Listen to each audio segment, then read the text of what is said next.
Kansas City saw its first visit from a presidential candidate this week. Today, Mayor Pete Buttigieg got a close look at local group hoping to help veterans nationwide. 41 Action News reporter Kat Reed takes us there.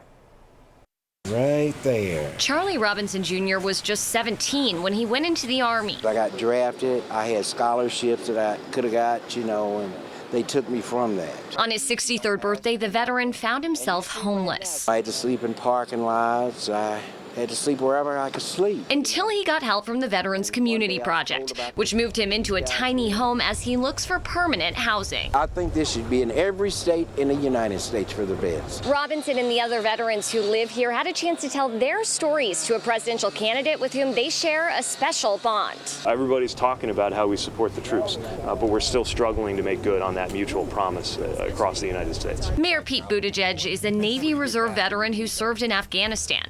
On Wednesday, he toured VCP, where former Missouri Secretary of State Jason Kander is working on a nationwide expansion. It's a bunch of combat veterans who got together and said, let's do what we did overseas. To accomplish a mission of ending veteran homelessness. At City Hall, we often deal with issues relating to housing, homelessness, making sure that we're actually taking care of our veterans. This is an organization that's doing it in a way that government can't. Buttigieg says the federal government has more work to do to help groups like VCP fill in the gaps the VA leaves behind. The question is, how can federal policy be a wind at their back? And I do think the VA could take more steps to connect up these layers that these leaders are building. Robinson had his own message for the presidential candidate. We need help when we get out of VCP here. He thinks having a veteran in the White House is a start to fixing the problems. They've been through what we've been through, and they know how the system rolls. Reporting in Kansas City, Kat Reed, 41 Action News.